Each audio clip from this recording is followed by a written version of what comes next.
É difícil não gostar do Brasil se você não é brasileiro. Tem brasileiros que não gostam do Brasil, que querem ir embora. O que você acha que a gente tem que apaixona as pessoas? Tem pessoas que gostam da música, tem pessoas que gostam da Amazônia, sei lá. Isso não é... Eu gosto dessas coisas, mas não é...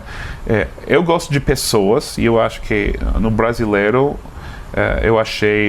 encontrei uma pessoa, um povo que sabe se divertir, sabe separar o trabalho da diversão, sabe, tem muitos valores, as famílias são legais, são próximas também, e é muito divertido estar com brasileiros, é muito divertido em situações sérias, também em situações divertidas. Começa agora Quem Somos Nós, o programa para quem tem prazer em conhecer.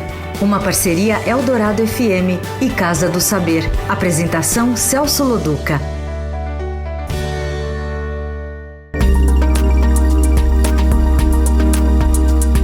Boa noite, esse é o Quem Somos Nós, um programa para quem sente prazer em conhecer. Toda segunda às 8 da noite a gente tem uma nova conversa sobre a natureza humana. Você pode ouvir todas as conversas que já foram ao ar no podcast ou no Território Eldorado, no Casa do Saber ou quemsomosnós.com.br. Hoje a gente vai ter mais uma conversa da série sobre os fenômenos da internet. A gente vai conversar sobre a internet com quem faz a internet e por isso está fazendo sucesso. E a gente vai tentar entender por que eles fazem esse sucesso. Aqui com a gente, o jornalista americano e autor do vlog de viagens Gringo Amigo sobre brasileiros em viagem aos Estados Unidos, Seth Kugel. Boa noite, Seth. Boa noite. Quem é você? Eu sou um americano, um gringo aqui no Brasil, jornalista, apresentador de YouTube, ou seja, youtuber, como dizemos, e moro em Nova York, mas estou aqui visitando o Brasil por um mês para gravar meu canal Amigo Gringo. Eu sou uma pessoa que gosto de interagir muito com outras pessoas e com o mundo. Eu consegui um trabalho de jornalista de viagens que consegue meio satisfazer esse instinto de ver tudo, de ser muito curioso, de entrar em casas de pessoas que eu não conheço, de ir para cidades onde não entendo o idioma e tentar entender o que está acontecendo lá. Acho que isso é a parte mais importante eu sou muito curioso. E como jornalista já consegui uma forma de satisfazer essa curiosidade. Antes eu era professor da rede pública lá no Bronx. Você é de Nova York? Você nasceu em Nova York? Cresceu em Nova York? Eu sou de Massachusetts. Massachusettense é uma palavra que inventei. Que é português com inglês. Tem que explicar de onde você é. Perto de Boston, mas eu mudei para Nova York depois da faculdade. E com a exceção de 2 anos no Brasil e de muitos outros meses no Brasil viajando, eu passei já as últimas 2 décadas lá em Nova York. E, bom... Você era professor no Bronx. Você acabou a faculdade... A faculdade de quê? Desculpa. Eu preciso de um pouquinho para entender você. Por que você escolheu? Qual faculdade? Em que ponto? E por que você resolveu ir para Nova York? Eu fui para uma high school, né, onde todo mundo estuda muito e vai para as melhores faculdades. Então eu fui entre muitas pessoas da minha high school que fez as Ivy League schools. Eu fiz Yale e estudei a ciência política com especialidade em políticas africanas. Naquele momento você queria ser o quê? Diplomata? Nossa, Por que você escolheu isso? Porque foi o que sobrou? É o que era mais fácil ou não? Naquela época já tinha viajado.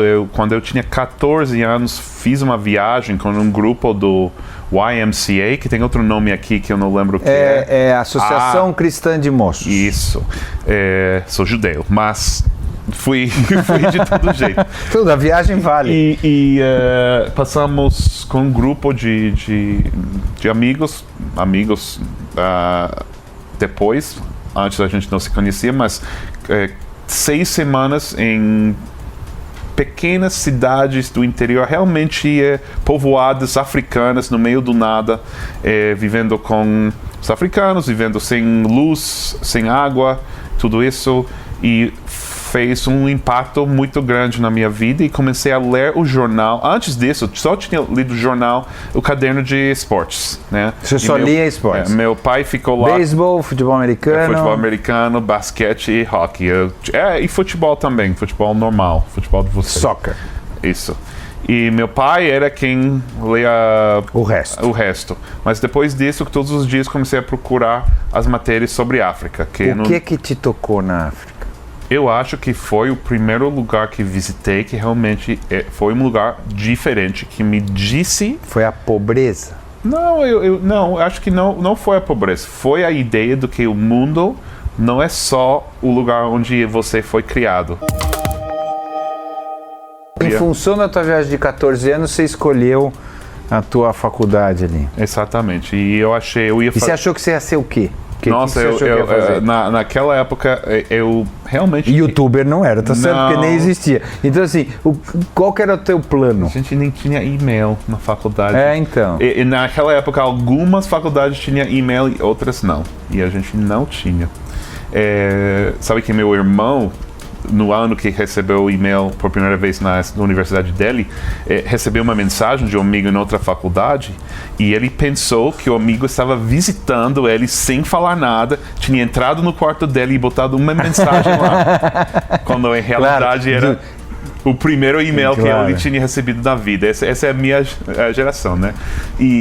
Mas o que eu queria... Eu não sabia, realmente. Eu queria encontrar uma forma de viajar e de escrever, porque sempre escrevia, só que eu escrevia sempre colunas de humor no jornal da faculdade. A gente tinha um jornal, eu escrevi. Nunca me interessava a ideia de ser jornalista, porque pensei que o jornalista reportando notícias era só ir para a prefeitura e sentar lá enquanto os vereadores falassem blá blá blá blá blá e depois escrever o que eles falaram. Eu não percebi na época que ser jornalista poderia satisfazer essa curiosidade. Então, eu não sabia exatamente o que queria Não tinha um plano no final, você estava estudando ainda. A outra coisa que eu gostava muito de trabalhar com crianças, eu sempre tinha feito trabalho voluntário na faculdade, e existia na época, que existe também agora, um programa chamado Teach for America, que é um programa de serviço social, mais ou menos, que você dedica 2 anos para dar aula na rede pública em alguma área próxima, pobre, desde que pobre. Que tinha uma falta de professores qualificados. E é isso que eu fiz, e realmente ganhei a loteria, porque eu falava um pouco de espanhol na época e me mandaram para uma escola bilíngue com imigrantes, principalmente do Caribe, da República Dominicana e Porto Rico. E me deram uma aula de crianças de 8 anos que a maioria só falava em espanhol, ou falava mais espanhol do que inglês. Então você aprendeu espanhol com eles? Eu aprendi espanhol com eles. Meu espanhol até hoje é um espanhol caribenho, seria equivalente, sei lá, alguém aprender português de Cabo Verde, alguma coisa, ou sei lá, e chegar em Portugal, cara de Nova York sai falando como, sei lá. E essa experiência foi legal porque comecei a ficar interessado na imigração. E na imigração encontrei um assunto que realmente para mim era muito interessante, porque não só gosto de falar com pessoas e descobrir como eles vivem, mas também gosto de economia e de números. Então esse foi o lugar onde juntava economia e números com pessoas, porque todo esse debate que a gente tem nos Estados Unidos agora o Brasil tem imigração, mas nem tanto quanto a gente tem. A gente pouco, não. Tem só bolivianos e haitianos. Na verdade, somos um país de imigrantes, tá certo? Igual Tivemos há um século atrás uma onda enorme, japoneses, italianos, onde veio a minha família, onde veio a família de um monte de gente. Tivemos português, igual aos Estados Unidos, mas os Estados Unidos é um polo de atração infinitamente maior que o Brasil. Ainda temos muitos imigrantes novos. E não só isso, não só era pessoas de culturas diferentes e idioma, eu gosto de aprender idiomas, mas também a possibilidade de viajar pelo mundo dentro da minha cidade. Nova York era a minha cidade, em Nova York moram pessoas de 100 países, 200 países provavelmente. onde eu moro até agora, eu moro num bairro de imigrantes, onde eu tenho dentro de 50 metros da minha Várias casa, línguas, várias culturas.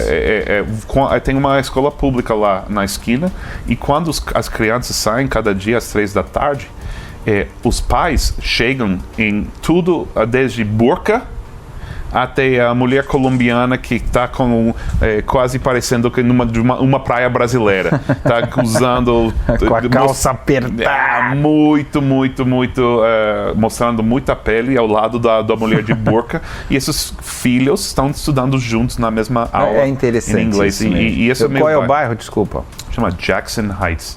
É Queens. A primeira matéria que escrevi na minha vida, que não era humorístico, saiu no New York Times. Agora, eu não tinha escrito matérias sérias nunca na minha vida. E a primeira para sair no New York Times, só consegui isso porque eu estava dentro dessas comunidades de imigrantes e eu sabia o que estava acontecendo lá. Você tinha uma visão que ninguém tinha. Exatamente. Eu tinha pautas.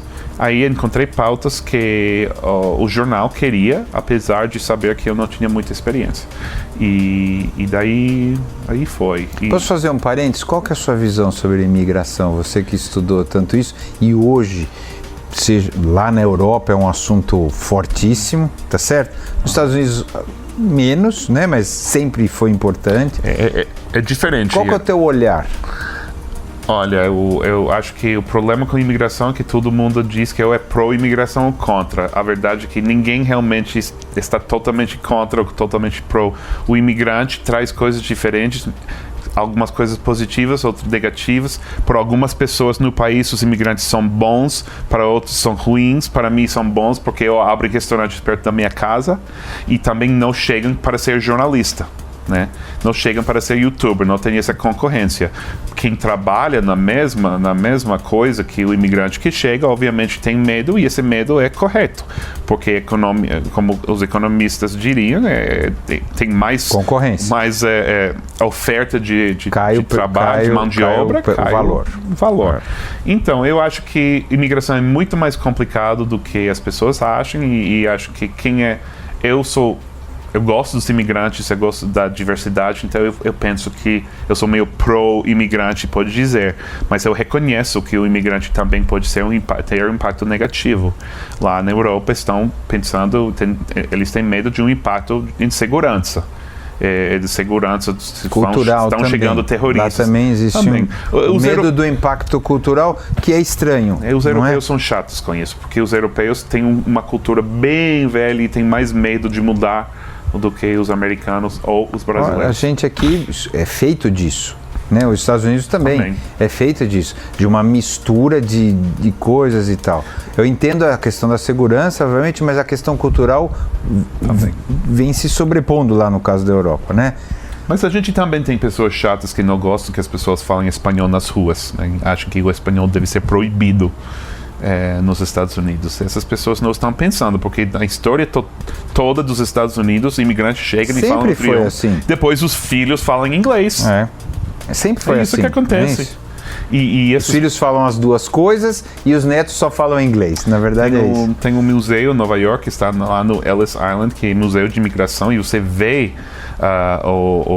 as notícias, opiniões de 1855 contra os irlandeses e contra os italianos. Igual agora. São iguais, e agora são os descendentes desses irlandeses e italianos falando a mesma coisa. Para mim, essa situação, essa ideia, esse tema de imigração abrange tudo. Agora eu não trabalho mais com imigração, agora só moro dentro de uma comunidade de imigrantes. Claro. Foi uma curiosidade, já que você, de alguma maneira, é um especialista. Mas já faz parte da minha vida. E os brasileiros também agora fazem parte da minha vida, não os imigrantes, os brasileiros do Brasil. Que também acho fascinante. Como eu ia falar que quando eu era professor, eu passava por os prédios altos de apartamentos no Bronx, eu queria entrar em cada janela para entrevistar cada família, para saber como era a vida dessa família, para saber tudo o que estava acontecendo. Para mim, um prédio em Nova York, eu quero saber tudo. Por isso eu preciso de vários drones, né, para entrar em todos, para gravar o que está acontecendo. Um editor lá no jornal que gostou do meu trabalho virou editor de viagens. E te levou junto. Porque eu sempre era freela, eu nunca fui fixo. Então, eu sempre fui flexível em fazer qualquer coisa que as pessoas me pediam. E eu lembro muito bem, as pessoas sempre querem saber, como que você conseguiu uma coluna de viagens para o New York Times? Eu quero fazer a mesma coisa. Olha, é o seguinte, você tem que fazer uma viagem muito interessante e depois, uma semana depois, seu amigo tem que virar editor de viagens do New York Times. Sendo que essa segunda parte é mais importante que a primeira. Ele chegou, eu vi ele e ele falou, você sabe que eu sou editor de viagens agora? E eu falei, parabéns. E ele falou, onde você foi nas suas últimas férias? E resulta que eu tinha feito minha primeira viagem para o Brasil e para melhorar meu português, que estava estudando em Nova York, e tinha pego um barco na Amazônia só para falar só português por 4 dias da fronteira colombiana até Manaus. E então ele achou uma boa matéria e eu escrevi sobre isso, porque eu fui para aprender português, mas ao mesmo tempo uma viagem maravilhosa. Na Amazônia, claro. Na Amazônia. E isso virou minha primeira matéria de viagens, ainda está lá no site hoje. Às vezes eu penso em quanto minha vida mudou depois disso. Dessa matéria. Mas, é por isso que você criou relação com o Brasil? Não.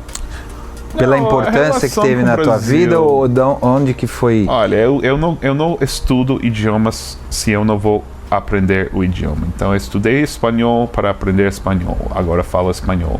Quando comecei a aprender português, eu não ia só fazer aulas em Nova York e não fazer mais nada. Qual que era o teu foco?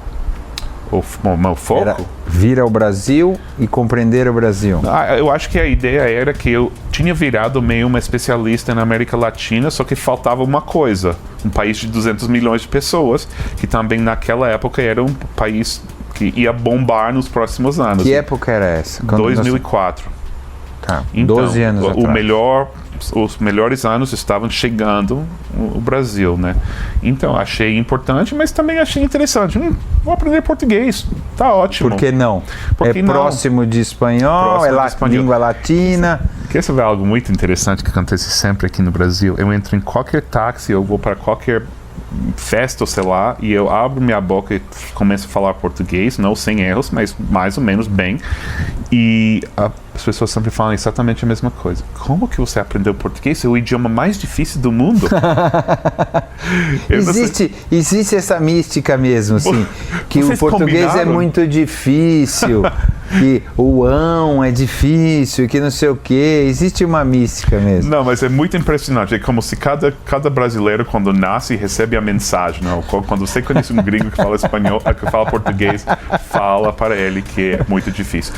Obviamente, para quem fala espanhol, não é fácil, não é um idioma fácil, mas para quem fala espanhol é muito fácil. É muito próximo. É muito próximo. E eu simplesmente aprendi para aprender, que eu gosto de idiomas. Eu comecei a estudar Brasil junto, porque na aula a gente lê crônicas, tipo, tem esse livro 100 melhores crônicas brasileiras, sei lá, e a professora nos deu esse livro, e então você começa a ficar curioso, o que está acontecendo lá. É muito diferente dos países que te fala da língua hispânica.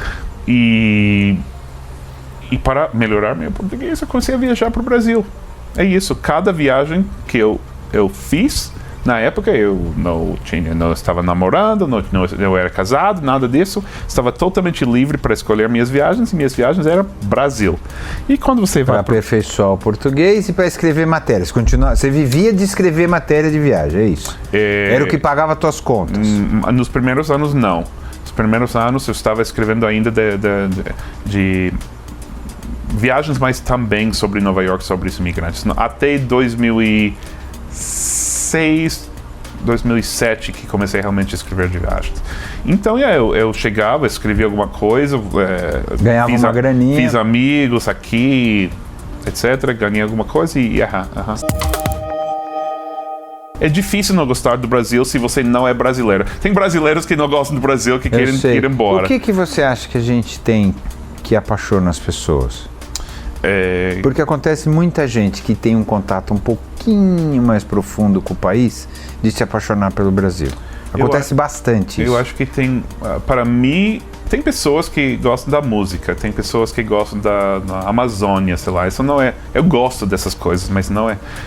Eu gosto de pessoas, e eu acho que no brasileiro eu encontrei uma pessoa, um povo que sabe se divertir, sabe separar o trabalho da diversão, tem muitos valores, as famílias são legais, são próximas também, e é muito divertido estar com brasileiros, é muito divertido em situações sérias, também em situações divertidas. O brasileiro é muito interessante, sabe bater papo muito bem. Eu sempre falo que eu prefiro ir num bar com 4 brasileiros desconhecidos do que 4 amigos americanos. Porque com os amigos americanos vão reclamar do trabalho, não vão se divertir, vão ficar bêbados sem se divertir. Brasileiro, você consegue conversar. Vão ficar bêbados também, também. Mas se divertindo. Também. Então, é isso, para mim é isso. E para mim também é um país tão grande, tão vasto, tão diverso, que ainda tem coisas para descobrir sempre. Eu vou para o interior de Pernambuco agora, daqui a pouco, em 2 dias. Eu nunca fui, eu não sei o que eu não sei como vai ser. Onde é, você sabe? A gente vai gravar vídeos, a gente foi convidado por fãs lá na cidade de Salgueiro, Triunfo e Petrolina, Juazeiro, Bahia. Que legal. Então a gente vai ver um Brasil totalmente diferente, e tem muitos outros lugares. Eu já fiz uma viagem, uma das minhas viagens favoritas foi no litoral de Piauí. Eu comecei de Maranhão e eu andei a pé pela praia até, qual seria a próxima estado depois de Piauí? Ceará. Então, 45 quilômetros a pé, sem nada, sozinho? Sozinho, sem saber se existia hotéis no caminho, sabendo que eu ia encontrar algum lugar para... E eu gosto disso, porque eu não sabia o que ia encontrar. A única coisa que eu tinha feito era olhar o Google Satélite, a imagem de satélite, para ver se era possível caminhar. Senão tinha um morro aí que impossibilitava. Só tinha 2 rios, que eu tinha que encontrar uma forma de atravessar o rio. Mas eu vi também no satélite que tinha povoados perto. Alguma canoa vai me passar. Alguém vai me levar, exatamente. Você já falava português nessa época? Eu já falava. Não, isso foi... Para poder se comunicar. Isso foi durante minha coluna, quando eu estava viajando. Isso foi depois de morar no Brasil. Porque por 2 anos morei no Brasil também. Eu fiquei chateado com escrever de viagens, porque escrever de viagens é legal, mas também não parece tão importante. Eu tinha escrito sobre comunidades pobres em Nova York, discriminados, problemas com a prefeitura. Coisas mais pesadas, mais fortes. Eu achei que estava fazendo algo de valor. E no outro não, que viagem era superficial. Viagem é um pouco, não é completamente. Eu sempre procurei uma coisa não superficial. Por exemplo, escrevendo do Brasil, tentei mostrar um Brasil diferente que os americanos, que eram diferente do Brasil, da imagem dos americanos. Tem coisas que você pode fazer escrevendo sobre viagens. Eu também eu tento escrever de viagens que são bem independentes, para inspirar as pessoas a viajar independente, em vez de ir para Punta Cana, por exemplo, e ficar no resort e tomar margaritas. Claro. Então tem algo, mas eu fiquei um pouco, não queria fazer, eu queria tentar trabalhar em outro país. Nunca tinha morado em outro país na minha vida, com exceção de alguns meses na França durante a faculdade. Eu queria morar e trabalhar em outro país, e eu vim para São Paulo. Tá, ok. Em algum momento você resolveu fazer uma ponte entre o Brasil e os Estados Unidos, quando você resolveu fazer o teu canal no YouTube. Da onde veio isso? Falar, tá bom, agora então eu vou ser youtuber. Porque é um salto. Parece que não é, mas é. Tá certo? É um salto.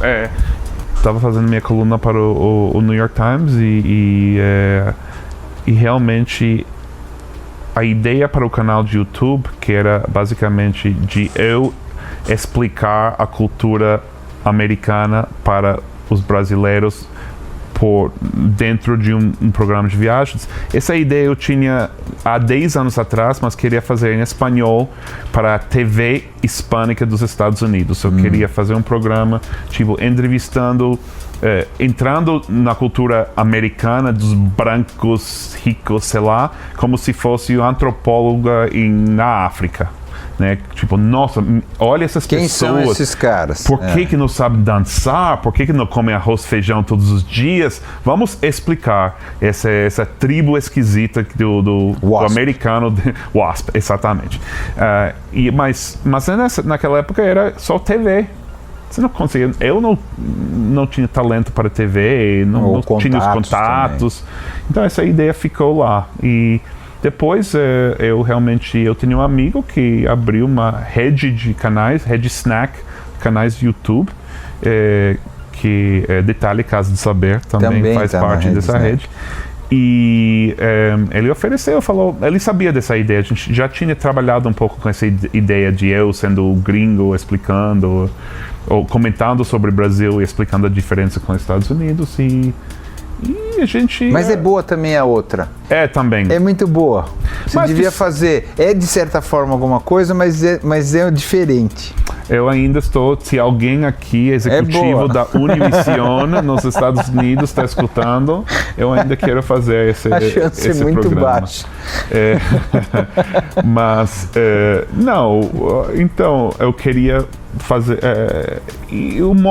olha, o bom do YouTube, ele me ofereceu uma liberdade total de criar conteúdo que eu queria criar. Olha, no New York Times, meu trabalho era muito legal, mas tem editores, você tem chefes, você está dentro de uma burocracia, que não sei qual é burocracia. Burocracia em espanhol. Tá. Nossa, polícia, mesmo, muitos problemas com espanhol, mas tem esses chefes, e são legais, eu sempre gostei dos meus chefes no New York Times, mas não é uma liberdade total. Eu tentei por muitos anos, por exemplo, visitar a Índia. Eles não queriam que eu visitasse a Índia, principalmente porque a Índia era um lugar muito barato para viajar, e eu escrevi sobre viagens baratas, e não era um desafio. Ninguém precisa de ajuda para viajar num lugar barato. E eu entendo isso. Só que queria visitar a Índia. Então, com o YouTube, não é que não tem restrição nenhuma, a gente não pode andar totalmente pelado no vídeo, a gente não pode... Até pode, mas... Acho que não, acho que totalmente do YouTube, YouTube proíbe não, isso. Quando é totalmente pelado, acho que não pode mesmo. Mas é uma liberdade incrível, eu escrevo o roteiro, eu tenho um diretor que trabalha comigo, a gente trabalha juntos, mas eu faço o conteúdo que eu quero. E isso é incrível. E o conteúdo é realmente sobre umas coisas que eu gosto muito, que é Nova York. E a diversidade de Nova York, às vezes os turistas brasileiros não conhecem, porque estão ocupados em conhecer o Empire State e a Estátua da Liberdade. Aqui era um assunto sério. Você sabe quantas brasileiras escrevem para o canal reclamando dos homens americanos? Porque os homens americanos são bem tímidos, não todos, mas são bem tímidos, não falam o que pensam, não se aproximam das mulheres tanto quanto os brasileiros. E eles, juro, é muito legal. Escrevem tipo, olha o que aconteceu com um gringo que visitou minha cidade.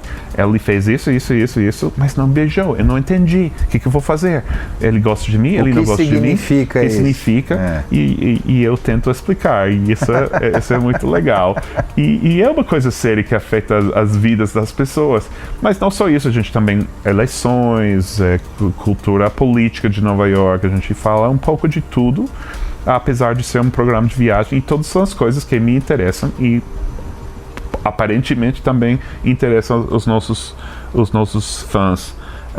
Mas a gente faz também com humor.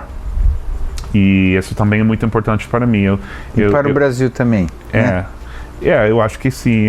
Para mim o problema agora com programas de viagem porque é tudo muito igual. Você vai para os melhores lugares, você vê imagens incríveis, Lindas, a pessoa aí tomando um vinho num lugar perfeito, numa praia, e todos são iguais. Eu gosto desses programas também, mas eu queria fazer algo diferente, e o que é diferente no meu programa é humor e essa coisa de um americano falando em português para os brasileiros. E tem momentos que eu falo a coisa errada e eu recebo 1000 comentários me xingando.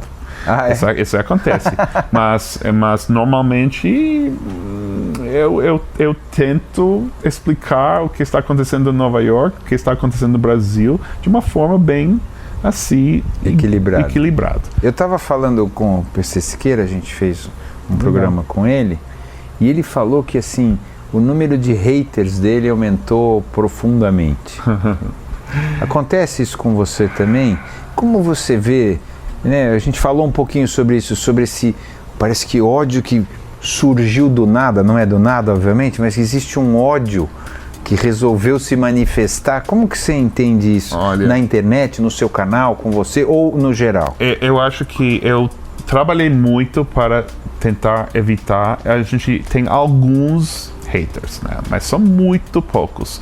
E sabe por quê? Porque eu acho que a interação com os haters só querem ser haters até você responder para eles. Se você responde com muito respeito, até respeito demais, porque eles acabam de xingar, então as pessoas a metade no mínimo pedem desculpas. Nossa, eu não sabia que você ia responder. Não, eu gosto só queria realmente chamar atenção, é isso? Exatamente. Você acha que boa parte dos haters são pessoas querendo chamar a sua atenção? E nos primeiros meses do canal eu respondia todos os comentários. É impossível mais de 10 mil. Agora, o canal é maior. Mas eu acho que durante esses meses eu estava meio chegando a um acordo com os nossos fãs.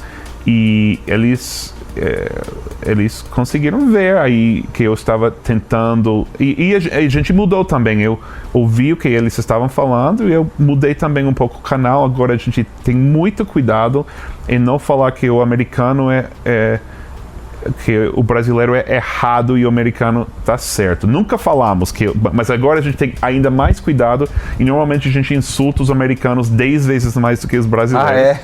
É como uma forma de mostrar que quando a gente fala algo possivelmente negativo dos brasileiros, que por exemplo não são os mais pontuais do mundo, que também a gente também faz coisas bem ruins. Muito pior do que os brasileiros. Você sempre tenta equilibrar isso? Porque na verdade as pessoas falavam o quê? Que você falava mal dos brasileiros, é isso? Denegria os brasileiros e botava para baixo, é isso? Exatamente. Por exemplo, no nosso canal tem um personagem que é o Rogério, que a gente chama ele do puta babaca brasileiro, turista que faz muitos tudo erros. Errado. Faz tudo errado. Agora, ele faz tudo errado. Ele é um exagero que realmente... Uma caricatura que tem que escover os dentes 15 vezes por dia, que o brasileiro escova os dentes 3 vezes por dia. Não quer tocar nada porque está com medo da higiene, que o brasileiro é muito higiênico, não sabe tratar as mulheres americanas.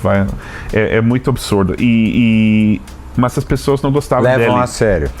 Algumas pessoas. Agora eu acho que eu consegui explicar que ele não é um brasileiro, é um turista, e o turista nunca sabe se comportar.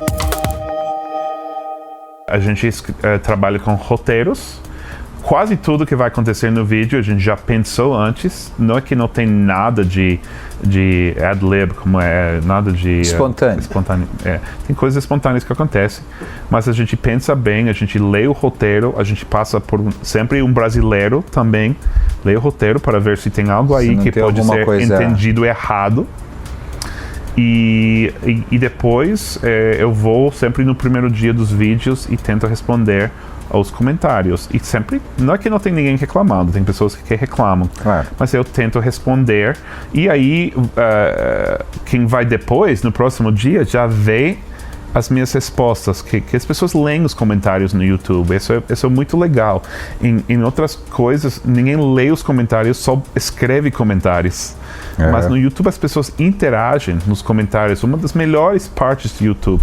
Então, agora eu tenho também pessoas que conhecem o canal tão bem que eles entram antes de mim e defendem ou dizem o que o Seth diria é o seguinte. E respondem por você. E respondem por mim.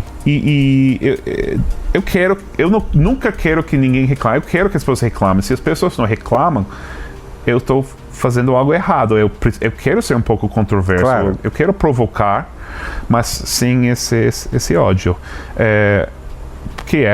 Eu acho, a pior parte da internet e realmente causa problemas, às vezes, para pessoas boas. Não estou falando do YouTube, mas estou falando do TripAdvisor, por exemplo. Tem a possibilidade das pessoas destruir uma empresa, um hotel, um restaurante, etc. Às vezes merecido, mas às vezes não. E isso é muito problemático. É muito problemático. O teu canal, ele é focado, então, Brasil, Nova York, brasileiros, tararara. Em algum momento vai esgotar isso, não vai? Você não pensa nisso? Não sei. Isso aí, o que eu vou fazer depois? Eu vou passar para a América Latina, vou fazer o meu outro programa lá que você queria fazer na televisão. Em algum momento, que dica mais você vai poder passar? Você não te passa à noite, você fala, meu Deus, eu tô achando, como é que eu vou fazer? Bom, o legal é que sempre tem perguntas do público que a gente cria outros vídeos. A gente também expandiu um pouco, a gente tem um quadro chamado Reação Gringa, em que os nova-iorquinos reagem à cultura brasileira. A gente mostra eles pão de queijo ou uma cena de uma novela e reagem, que é uma coisa que existe no YouTube já há um tempo, que a gente realmente está fazendo a nossa versão. E também a gente agora vai para o Nordeste e vamos gravar em Pernambuco. Então, estamos saindo um pouco e também queremos gravar em outras partes dos Estados Unidos. Agora entra o problema do dinheiro, né? Claro, tem que viajar, né? Se vai viajar, a gente vai viajar. A gente conseguiu um patrocínio para essa viagem que a gente está fazendo para o Nordeste. Mas essa também é uma coisa que eu penso muito, essa coisa de patrocínio na internet. E o jornalista, o lado meu, que é meu lado jornalístico, sei lá, jornalista. Meu lado de jornalista diria, nossa, agora tem que ter muito cuidado com o conteúdo online para ver qual conteúdo realmente é honesto e qual é publicidade escondida. Que a gente está também com esses problemas agora. E que eu acho muito bom deixar claro o que é o que, não é isso? A solução é de deixar claro, mas não é sempre claro, e eu gosto de ser muito... às vezes sou chato. Eu vi uma foto no Instagram agora de um perfil bem, que tem muitos seguidores, falando muito bem de uma empresa. E eu pensei, eu acho que tem algo errado. Claro. Não parece uma avaliação. Espontânea. E eu escrevi um comentário. Claro. Eu falei, será que eles não pagaram vocês? Porque se alguém...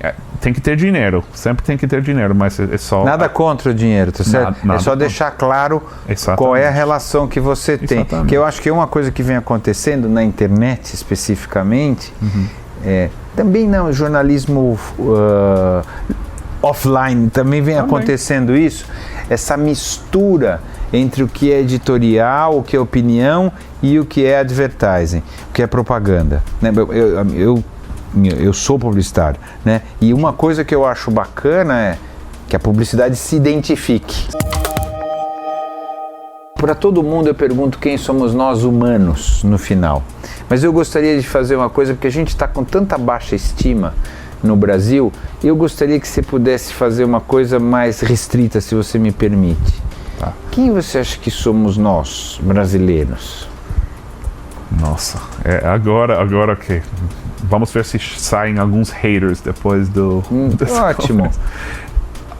Eu acho que o Brasil, comparado com outros países que passaram pela mesma história, países, pode falar em desenvolvimento, não sei se fala mais isso, que o Brasil já é uma economia muito grande, mas é um país pobre. É uma um país economia pobre, grande, mas é um país pobre. O problema é que vocês são grandes e pobres. Isso, exatamente. E como vocês são tão grandes, pensam que tem que concorrer com os outros países grandes do mundo, tipo Estados Unidos ou os países da Europa, que já tem mais séculos de democracia, por exemplo, ou nos Estados Unidos, pelo menos. E eu acho que o brasileiro é muito negativo demais em relação ao Brasil. Exatamente. E de certa forma tem coisas aqui que são ruins e todo mundo sabe que são ruins. Tem desigualdade, tem a corrupção política, mas isso não é tão diferente do que o que está acontecendo ou aconteceu em outros países vizinhos, só que vocês são mais visíveis, né? Porque somos maiores economicamente falando e territorialmente falando. Exatamente. Então eu também acho que eu sinto realmente esse como chama isso, esse complexo de vira-lata, né? Na importância que o brasileiro dá ou que se publica, por exemplo, no New York Times. Cada vez que eu publico algo no New York Times, é notícia no Brasil. Foi publicado no New York Times. Exatamente. Minha matéria sobre Piauí foi uma grande notícia em Piauí. E eu entendo o porquê. Eu entendo que o New York Times é um jornal poderoso, influente e tudo, mas acho que é um pouco exagerado. Eu acho que não é tão necessário. Existe uma ideia de uma autoestima baixa, e à medida que você tem alguém te avaliza fora, né, essa autoestima baixa vai... Agora, essa autoestima baixa é uma coisa engraçada, porque ela não se justifica em muitos casos, né? Mas por alguma razão, que a gente quase um outro programa, mas assim, a gente, por várias razões, existe uma autoestima baixa. Existe também a elite que não vê o Brasil com tanto bons olhos, né? Você vê muito brasileiro da elite que fala mais mal do Brasil do que os outros brasileiros ou do que os estrangeiros. Isso também é bem notável, como os ricos dos Estados Unidos e ricos do Brasil falam de forma diferente sobre o seu próprio país. Exatamente. E isso também acho que é algo que pode mudar no futuro, mas o americano rico que não dá milhões de dólares por ano para causas ONGs e tudo isso, quase não pode aparecer em público, né? E essa cultura não existe aqui ainda, está melhorando. Aqui é o contrário, aqui não se faz praticamente nada. E, obviamente, muitos desses ricos americanos são hipócritas e no mesmo tempo que eles dão dinheiro, eles tratam mal os empregados, sei lá. Mas isso é um pouco diferente, eu acho. É um povo que criou um país muito complexo, com muitas culturas e subculturas diferentes e fascinantes, e comida boa e uma energia muito boa, mas que também sente o peso dos problemas sociais e políticos. E eu acho que nisso é o grande contraste. O mundo adora o brasileiro, em todo menos essa parte política e socioeconômica. Então, eu acho que esse grande contraste que... A verdade é que o americano tem um pouco disso também. As pessoas admiram nossa economia. É meio ao contrário. Admiram nossa economia e sistema político, enquanto não gostam tanto da nossa cultura. Armas, música pop, Hollywood dominando tudo. É meio esse imperialismo cultural. Então podemos dizer que vocês são os inversos dos americanos. Tá bom, valeu. Obrigado. Você ouviu Quem Somos Nós? Uma parceria Eldorado FM e Casa do Saber. Apresentação Celso Loduca.